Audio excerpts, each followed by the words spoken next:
guys, welcome back to the channel. Today got a couple of things to cover. First off is a couple of weeks ago I did the dust collection system. You can see some of it there behind me and some of it there, and I haven't gotten it into a video yet because the videos had been getting a little long. Not getting a whole lot done on the car this week. Been real busy at work. Plus helping with some hurricane cleanup, so not a lot of new content. The only new content we'll really have is some wiring and lighting. So yeah, so we're gonna get the dust collection in and talk a little bit about the wiring and the lighting and see how it goes. I've gotten started this morning on the dust collector system. So this is the dust collector I picked up. It's the El Cheapo Harbor Freight Special. It sucks in a lot of ways. Not so much the sucker, it sucks good. The problem that typically you'll find with it is that the filter, the bagging and filter is not great. If you're really concerned about the health of your lungs, then the bagger on the Harbor Freight is really inferior. It's like a 5 micron. A really good filter is like a 0.5 micron. So the stuff that really is bad for your lungs is the really fine particles that can get embedded in your lungs and never leave. The big particles you'll cough out. So if filtration is your primary concern, then the Harbor Freight unit isn't really for you. I'm not concerned about filtration for 2 reasons. One, I'm initially going to try just venting everything outside, collecting the dust and spitting it out back, and then I'll come suck it, rake it up or whatever and throw it away if I get a pile that's too big. I was already sanding and grinding outside in the approximate area this will vent to anyway, so I'm not overly concerned about that. But secondly, I'm not trying to eliminate the need to wear a respirator. I'm only trying to keep the shop from getting absolutely covered in fiberglass dust and hopefully reduce the amount of itching I have from getting fiberglass dust on me. So I'm going to start with the Harbor Freight unit. The issue with venting outside is every, foot of air, meter of air, pound of air, however you want to measure it, you push outside with dust in it, you have to pull back into the shop. Inside, it's a huge deal because you can actually start pulling through your sewer vents, or if you've got natural gas furnaces, you can start sucking natural gas in and kill yourself. Out here in the shop, that's not such a big deal. The only thing I'm really concerned about is taking all my air that's been cooled by the air conditioner, pumping it outside, and drawing warm air in. The whole point of coming inside is to cool off. So if I have an issue with the air conditioner not being able to keep up with the dust collector, then I'll have to consider a more expensive system with nice filters that will keep the air that's already cooled here inside the shop and just collect the dust out of it, filter it, and put it back into the shop. But for now, we're going to start here, because even if I go to a fancy filter and all that kind of stuff, it's more of upgrading the system. Even if I had to get rid of this and replace it with another one, this is actually, this thing's $200 at Harbor Freight. A really nice one with nice filters is $2,000. So I felt like this was a pretty decent gamble. Try and, save 90% of the cost if it works for me. We'll find out. So since I'm going to vent it to the outside, I'm not going to assemble it on the stand with the bag and the filter and all that. I'm going to mount this sucker straight to the wall and then dump it to the outside. So I've already got a hole in the wall here where I had the small air conditioning unit before I got the mini split. So what I'm going to do is I'm going to mount the dust collector up there, run 4-inch PVC all the way down this wall with drops on it for all the things I want to collect dust on, and then bring it under the AC and dump it out through there. So the legs on this thing are not 16 inches apart, or the bolt holes are not 16 inches apart. It was designed to mount to a metal plate, not a wall, so it won't mount on studs. So what I've done is I've made these 2 boards, these 2 2x4s. They're going to get bolted to the wall with lag screws, and then I put 3/8/16 bolts in them that stick through, and so the boards will get lag screwed to the wall into the studs, and then the dust collector will go up and slide onto these bolts that are sticking out, and get a lock washer and a nut on top of them, and it'll be mounted up top. So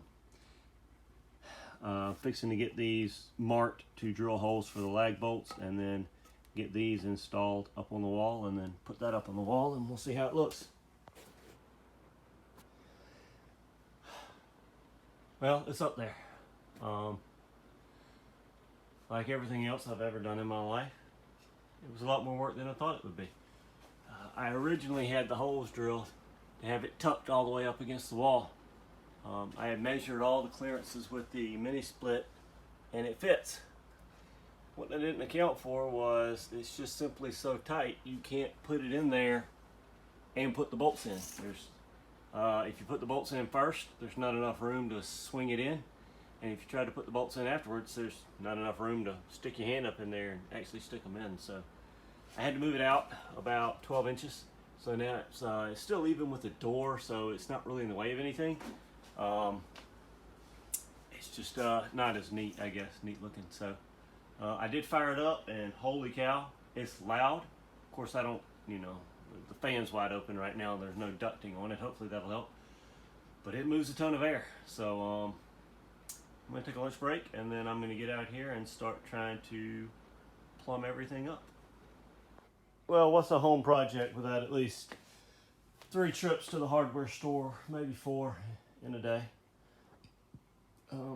I've got it up. A lot of this stuff is temporary. Well, the whole thing's quasi-temporary, but some of it's really temporary.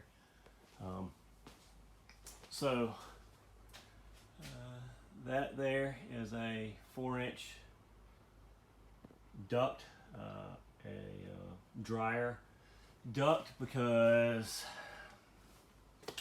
I needed something that was rigid but also flexible so that I could get it to the hole that was already in my wall. And for those of you who going, why is he so hell-bent on using this hole that's already in his wall? It's because that's a brick wall, and so punching a hole through a brick wall, especially a 4 or 5-inch hole, is not a lot of fun. That's why I wanted to use the hole that was already there. Plus, resale value of the house, whole thing like that. You don't want not too many holes in your brick. So that should work really well. It's just kind of duct taped on there right now because I'm still waiting on my 5-inch to 4-inch adapters. Same thing here. That's a 5-inch hose, just slipped around a 4-inch piece of pipe and then duct taped closed, waiting on 5-inch to 4-inch adapter and real 4-inch hose. So that there is temporary, that connection's temporary. The rest of it's pretty good. I duct taped all the joints instead of gluing them, not because I'm trying to do a crappy job on anything, but because I have absolutely no idea if this is going to work like I want it to, and I don't want it to be a pain in the butt to take apart if I have to reconfigure it. There's 2 trains of thought. One is that you should spend money on the best you can afford, and I certainly can understand that train of thought, and there's plenty of times I've spent money to get something really nice, but I've also done that and been burned because I didn't know at the time what I really wanted or what I really needed. My welding machine's a great example. Spent a decent amount of money on my welding machine. It's got a lot of functions I never use, and it doesn't have a couple of them I really wish it had. So if I had bought something cheap, a Harbor Freight welding machine, and welded a little bit and got to know a little something, then I could have made a smarter decision on my welder. I'm kind of going the opposite track on the dust collector. I've gone absolutely as cheap as I can. The whole thing's together completely temporary, and I'm going to start using it and learning what works for me and what my needs are, and then I'll start upgrading it. Or my dad could certainly use a dust collector, so if I just have to scrap it, I'll take the dust collector to Dad and buy something new. Like I said, I spent $200 on that. The one people recommended to me was $2,200. So this was a pretty good gamble in my opinion, and it gives me a chance to learn what I need and what works for me. So it vents out the wall there. I've got a drop there that covers the belt/disc sander. I've got a T here that just hangs down in the middle. This will be for when I'm just sanding on the body or anything like that. I'm going to have a 4-inch hose that drops down, and then I have a 4-inch to 2-inch converter in case I need to hook it up to like a DA or a grinder or something that's got a port on it. And then I have another drop here that comes down for the drill and the bench grinder. All of these drops are going to get blast gates so that I can close them off and only have the one open that I need. And then after the blast gate, there'll be flexible hose coming down that I can kind of move exactly where I need it. It is a lot quieter now that it's all hooked up. Actually, I think the exhaust is what's so loud. As soon as I got the exhaust pipe hooked up, it got a lot quieter. And now that the inlet's on, it's not loud at all. I mean, it's not silent. You can tell it's on, but it's not loud enough you would need earplugs or earmuffs or anything like that. So, yeah, so I'm waiting on the blast gates, the flexible hoses, the 4-inch to 5-inch adapters, some 4-inch to 2.5-inch adapters. All that should come in this week, during the week. Hopefully I'll get it put together Thursday night or Friday morning and be ready to get back to doing body work next weekend. So about, I don't know, at this point, probably 10 hours ago, I put this peanut butter on and said, I'm going to go work on the wiring for the taillights while I wait for this to cure. That shouldn't be too bad. I've already got the pin out on the taillights, and I've got my DT connector, so I can just hook everything up.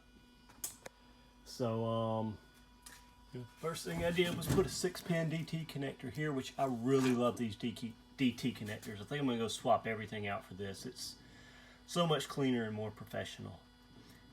So this is the main harness that comes into the tailpiece. I'll be able to disconnect it here and remove the tailpiece, and all the wiring will come with it. It comes around and splits out for the right tail light, which is unhooked at the moment, and we'll talk about that soon. Then it comes through here, and it supplies the lights that shine on the tail light, because I'll probably need that to pass requirement, as well as the backup camera, which has built-in LEDs for backup lights. I'm hoping those will be bright enough. If they're not, I have some other lights down here I can use. I use these on my Mustang, and they're really bright.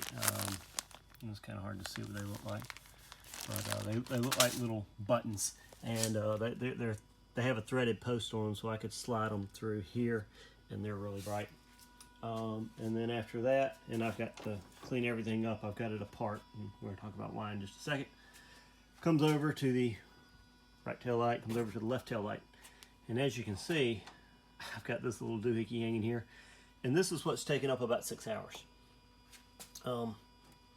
So I had thought I had the tail lights pinned out. I knew if I put power on or ground on a certain pin, I could then move power to another one and the brakes would come up, and power to another one and the parking lights would light up, and then power to the parking light and the third one and the tail light would light up.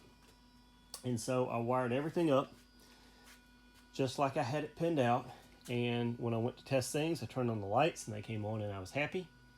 I turned them off. My brakes aren't working at the moment because I need the firmware flash, although I'm going to put a jumper in there so my brakes will work. What that will mean is that my blinkers won't work when the brakes are on, but that's okay. It's better than having no brakes until I get the firmware flash.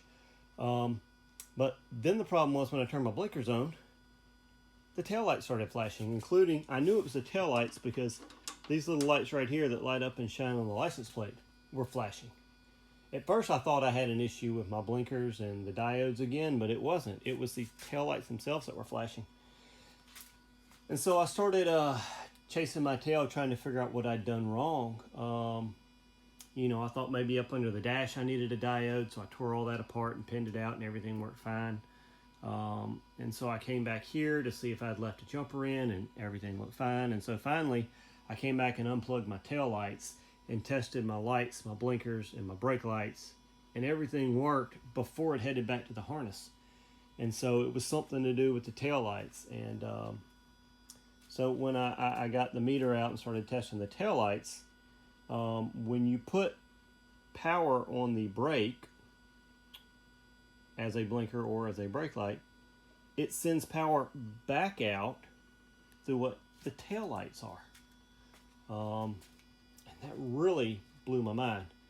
So I went and I broke out the wiring diagrams for the MKZ that I'd found before, and it looked like I had everything wired right. And so I started doing some searching on the internet, and I found some people who wanted to tow their MKZ behind their RV and needed to tap into the tail lights, and they were having problems and couldn't figure out why. And so finally one got an answer from a technician. These tail lights aren't really designed to be controlled by a 12-volt signal or a constant 12-volt signal. They're actually set up for pulse width modulation,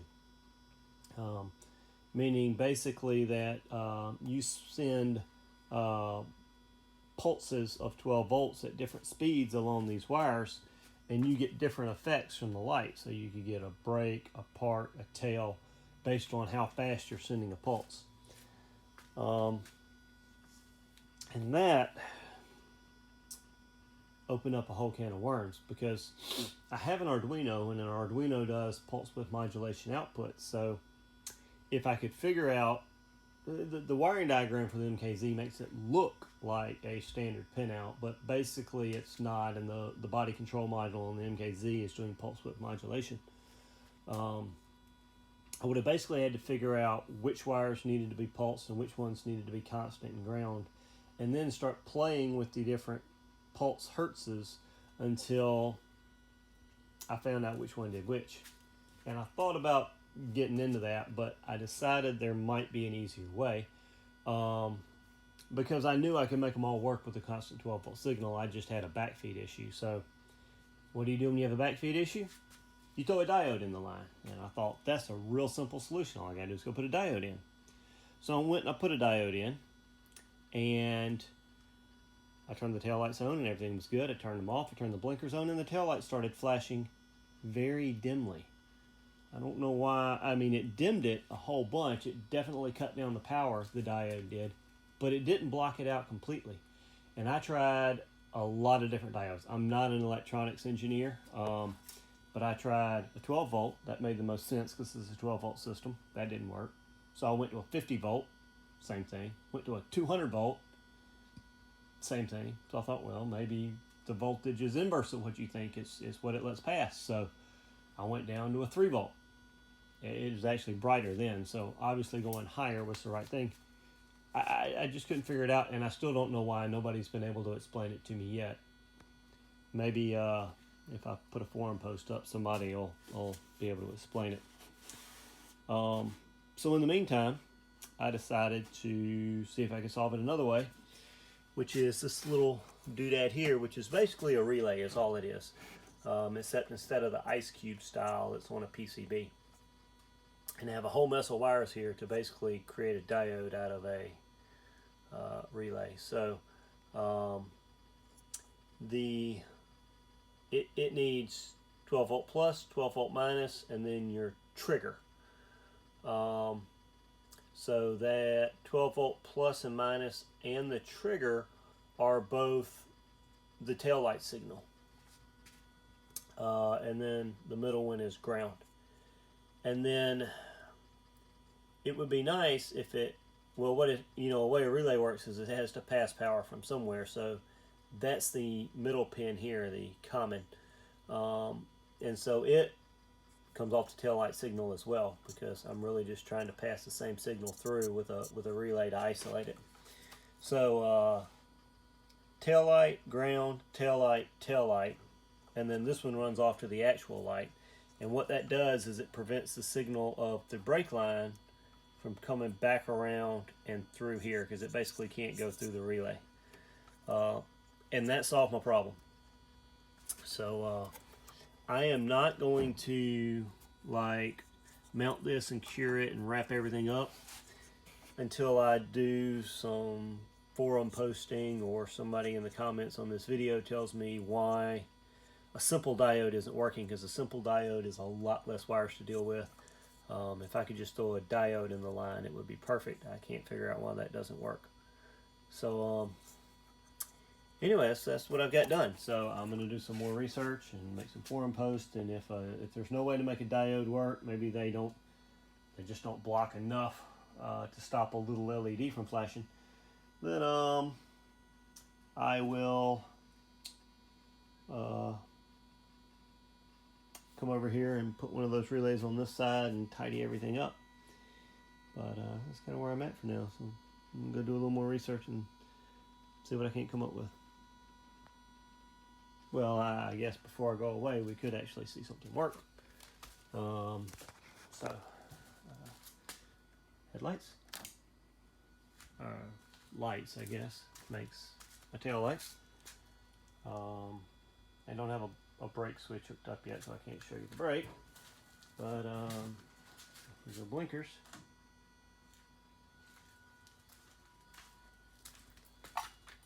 Blinker flashes, and the tail lights do not. Now, if I come over here and plug in the other side,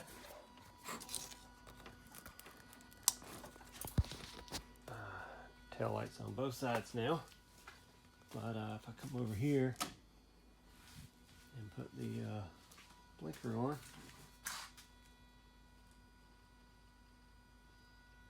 well, that's confusing. That side isn't backfeeding. Maybe there's something wrong with this tail light that was causing it to backfeed, because that one's not backfeeding.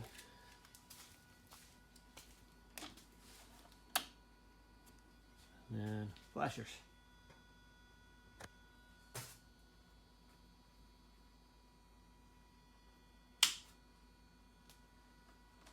Tail lights off. Left blinker. Oh, there it goes. Now it's flashing the oh yeah, that was the issue. It only flashes the tail lights when the lights are off. Really weird. If the lights are on, they'll stop flashing the tail lights, and it'll work like it's supposed to.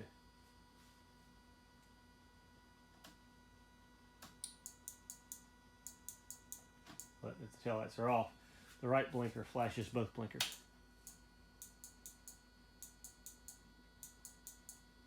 And you can tell it's the tail lights because you can hear the relay clicking. So yeah, I've either got to figure out why a diode won't work and make a diode work, or I've got to come wire up one of these crazy relays on this side as well. So we'll figure that out on Monday, because Monday's a holiday. Okay, I thought about it all night long. It was driving me nuts. The relay works, but it's a huge mess to install and wire up and tuck away. And so I got to thinking that if one Zener diode was, basically did a little research, and Zener diodes aren't ideal. They do allow some leak through. And since all my lights back here are LEDs, the leak through was still enough to make them dimly flash. But I thought if one Zener diode's getting me 90% of the current drop, wouldn't 2 or 3 Zener diodes get me even more? And so that's what I did. I came out this morning and I put 3 Zener diodes right there, and it works. So the lights are off, which is when you have trouble. Normally, on the left blinker, I had the relay that was preventing the back feed, so you see the right side's not flashing. And last night, when I would turn the right blinker on, the left would still flash, and my tail lights would flash. But now, with 3 Zener diodes in there, no flashing on the left side, and the little LEDs are not flashing at all. So that is a much cleaner solution. Just 3 little diodes in that one line there, than that mess there. So I'm going to clean that up and get that all heat shrinked and soldered, and then come over here and do the same thing over here and get rid of that big relay. And taillight wiring will be soft. Sans the firmware update to get the brakes and blinkers to work at the same time.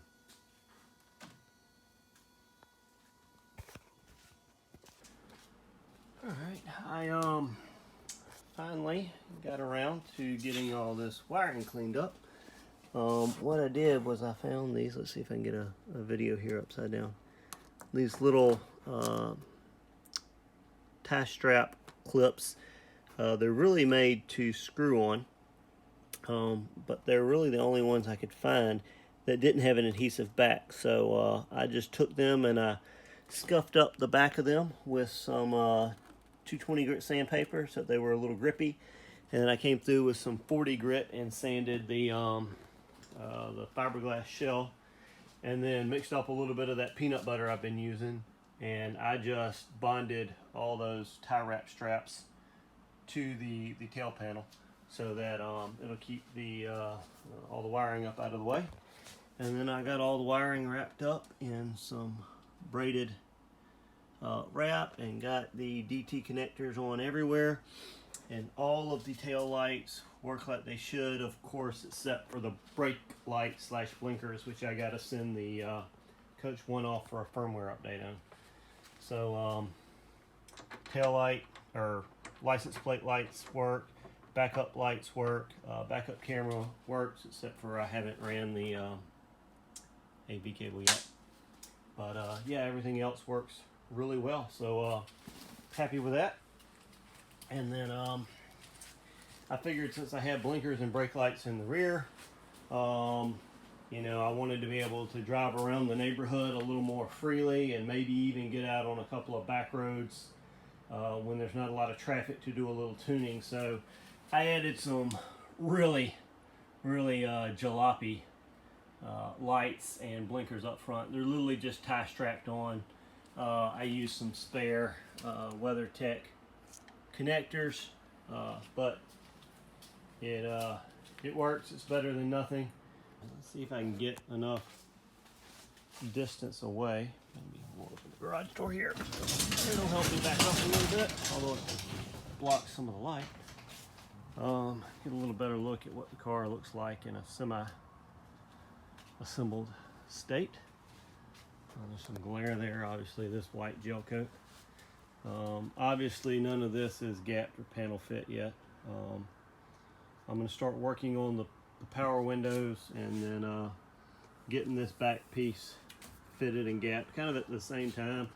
I figure there'll be times when I'm waiting on fiberglass to cure or something like that on one piece, and I can be working on the other. So I'm going to get this piece here fitted against the door and get the height aligned, and then start working on getting this panel gap right. I'm going to bond the two pieces together, the trunk cover and the engine cover. I'm going to bond them together into one piece before I cut them back into two, because I'm splitting them in a different way. Right now they're split right here as part of the making the tonneau cover or tonneau cover. I'm going to split them probably along this line like that, so that the piece that connects to the stop stays in place, and then the whole middle section will swing up to allow access to the trunk and the engine. So it's coming together. The doors were honestly easier than I thought, so that's a little scary, but I'm sure windows will prove challenging, because that is the #1 complaint of any Factory 5 model out there. It's the windows. So thanks for watching, guys. Next week we'll be working on the windows and the engine cover.